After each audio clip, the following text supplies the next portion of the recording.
کیا آپ نے کبھی ایسے انسان کے بارے میں سنا ہے جو کوڑے کاتا رہا، قید میں رہا، مگر سچ کا دامن نہیں چھوڑا؟ کیا آپ جانتے ہیں وہ کون تھا جس نے دنیا کی ہر تکلیف برداشت کی مگر دین اسلام کے ایک عقیدے پر سمجھوتا نہیں کیا؟ یہ کہانی ہے ایک ایسے عظیم انسان کی جس کے صبر نے تاریخ بدل دی، جس کے علم نے امت کو راستہ دکھایا اور جس کی استقامت آج بھی ایمان کو مضبوط کرتی ہے۔ یہ داستان ہے امام احمد بن حنبل رحمۃ اللہ علیہ کی، ایک ایسا نام جو علم حدیث کا ستون بنا، جو حق کی آواز بن کر ظالم حکمرانوں کے سامنے کھڑا ہوا اور جس نے ہمیں سکھایا کہ ایمان صرف الفاظ نہیں بلکہ قربانی کا نام ہے۔ آئیے چلتے ہیں اس عظیم امام کی زندگی کی طرف اور جانتے ہیں کہ کیسے ایک انسان اپنی ثابت قدمی سے پوری امت کے لیے مثال بن جاتا ہے۔ امام احمد بن حنبل رحمۃ اللہ علیہ کی پیدائش 780 عیسوی میں بغداد میں ہوئی۔ آپ کا تعلق ایک نیک اور دیندار خاندان سے تھا۔ بچپن ہی میں والد کا سایہ سر سے اٹھ گیا، لیکن آپ کی والدہ نے نہایت محنت اور تربیت کے ساتھ آپ کو علم کے راستے پر گامزن کیا۔ امام احمد بن حنبل رحمۃ اللہ علیہ کی جوانی ان کی زندگی کا نہایت اہم اور متاثر کن دور تھا، جس میں ان کی شخصیت کے بنیادی اوصاف نکھر کر سامنے آئے۔ امام احمد بن حنبل نے اپنی جوانی علم کے حصول کے لیے وقف کر دی تھی۔ وہ اس زمانے کے ان نوجوانوں میں شامل تھے جنہوں نے دنیاوی آسائشوں کے بجائے علم دین کو ترجیح دی۔ بغداد جیسے علمی مرکز میں پرورش پانے کے باوجود انہوں نے صرف مقامی تعلیم پر اکتفا نہیں کیا بلکہ دور دراز علاقوں کا سفر اختیار کیا۔ ان کی جوانی کا بڑا حصہ سفر اور مشقت میں گزرا، جہاں وہ مکہ، مدینہ، یمن اور شام جیسے علاقوں میں جا کر محدثین اور علماء سے علم حاصل کرتے رہے۔ ان کی جوانی کا ایک نمایاں پہلو ان کی غیر معمولی محنت اور لگن تھی۔ وہ دن رات حدیث نبوی صلی اللہ علیہ وسلم کو یاد کرنے، لکھنے اور سمجھنے میں مصروف رہتے تھے۔ روایت کیا جاتا ہے کہ وہ ہزاروں میل کا سفر صرف ایک حدیث سننے کے لیے بھی کر لیتے تھے۔ ان کی یہی محنت بعد میں انہیں ایک عظیم محدث کے مقام تک لے گئی۔ اس دور میں انہوں نے کئی جلیل القدر اساتذہ سے علم حاصل کیا، جس میں امام شافعی خاص طور پر قابل ذکر ہے۔ امام شافعی کی صحبت نے ان کی علمی سوچ کو مزید نکھارا اور فقہ کے میدان میں ان کی بنیادیں مضبوط کی۔ جوانی کے زمانے میں امام احمد بن حنبل نہایت سادہ اور زاہدانہ زندگی گزارتے تھے۔ مالی تنگی کے باوجود انہوں نے کبھی علم کا راستہ نہیں چھوڑا۔ بعض اوقات انہیں مزدوری تک کرنا پڑی، لیکن انہوں نے اپنی خودداری اور استقلال کو ہمیشہ برقرار رکھا۔ ان کی یہی صفات ان کی شخصیت کو دوسروں سے متاثر بناتی ہے۔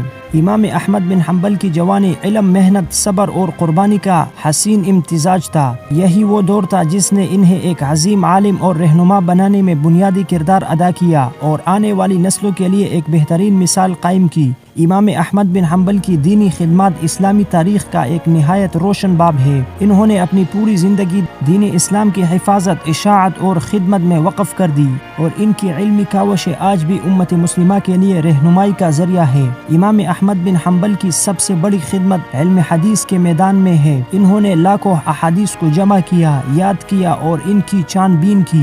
ان کی مشہور تصنیف مسند احمد حدیث کی ایک عظیم کتاب ہے، جس میں ہزاروں مستند احادیث کو بڑی محنت سے یکجا کیا گیا۔ یہ کتاب آج بھی محدثین کے لیے ایک اہم حوالہ سمجھی جاتی ہے اور اس سے فقہ اور عقائد کے مسائل میں رہنمائی حاصل کی جاتی ہے۔ انہوں نے فقہ کے میدان میں بھی نمایاں خدمات انجام دیے۔ ان کے افکار اور اجتہادات کی بنیاد پر حنبلی فقہ وجود میں آئی، جو آج بھی اسلامی دنیا میں ایک معتبر فقہ مسلک کے طور پر مانی جاتی ہے۔ امام احمد کا طریقہ یہ تھا کہ وہ قرآن و حدیث کو سب سے زیادہ اہمیت دیتے اور اپنی رائے کو انہی اصولوں کے تابع رکھتے تھے۔ ان کی ایک عظیم دینی خدمت یہ بھی ہے کہ انہوں نے مشکل حالات میں بھی حق کا ساتھ نہیں چھوڑا۔ عباسی دور میں ایک فتنہ مہنہ وجود میں آیا، جس کا عقیدہ یہ تھا کہ وہ قرآن کو مخلوق سمجھتے تھے۔ انہوں نے علماء کو مجبور کیا کہ وہ قرآن کو مخلوق کہے، تو امام احمد بن حنبل نے اس نظریے کو قبول کرنے سے انکار کر دیا۔ اس ثابت قدمی کی وجہ سے انہیں قید و بند اور سخت سزاؤں کا سامنا کرنا پڑا، لیکن انہوں نے ان عقیدے پر سمجھوتا نہیں کیا۔ ان کی یہ استقامت دین اسلام کے عقائد کی حفاظت کا ایک اہم ذریعہ بنی۔ امام احمد بن حنبل نے تعلیم و تربیت کے میدان میں بھی نمایاں کردار ادا کیا۔ ان کے شاگردوں کی ایک بڑی تعداد تھی جنہوں نے ان کے علم کو آگے پھیلایا۔ انہوں نے صرف کتابیں ہی نہیں لکھی بلکہ عملی طور پر بھی لوگوں کی رہنمائی کی اور ان کی زندگی خود ایک نمونہ تھی۔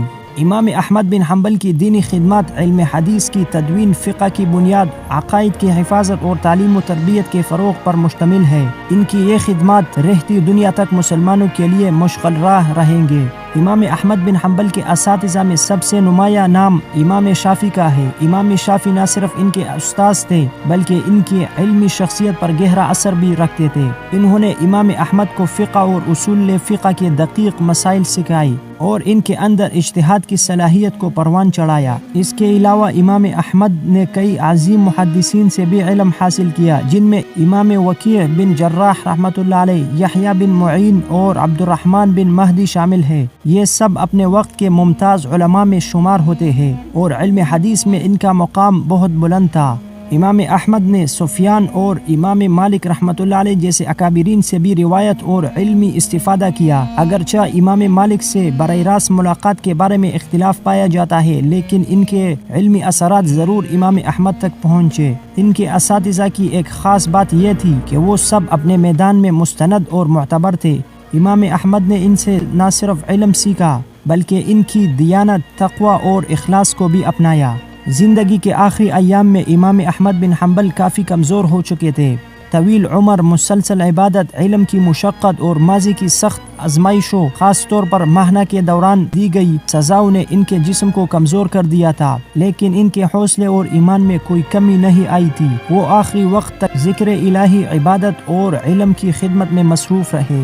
ان کی علالت کے دنوں میں بھی لوگ جوق در جوق ان کے عیادت کے لیے آتے تھے۔ آپ نہایت صبر اور سکون کے ساتھ بیماری کو برداشت کرتے اور اللہ کی رضا پر راضی رہتے۔ ان کے چہرے پر ہمیشہ اطمینان اور یقین کی جھلک نظر آتی تھی۔ جب ان کا آخری وقت قریب آیا تو وہ مکمل طور پر اللہ کی یاد میں مشغول تھے۔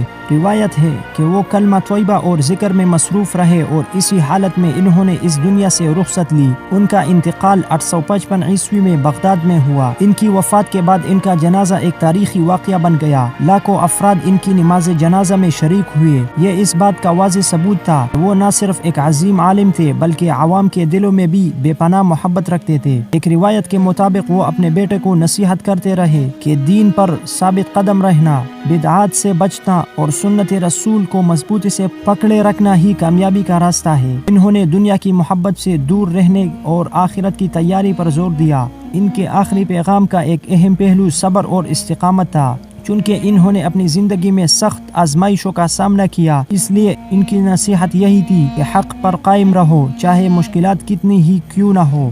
امام احمد بن حنبل کا آخری پیغام یہ تھا کہ اللہ کی یاد کو کبھی نہ چھوڑو، سنت نبی کو مضبوطی سے تامو، حق پر ثابت قدم رہو، دنیا کے بجائے آخرت کو ترجیح دو۔ یہ پیغام آج بھی ہر مسلمان کے لیے رہنمائی اور نصیحت کا ایک قیمتی خزانہ ہے۔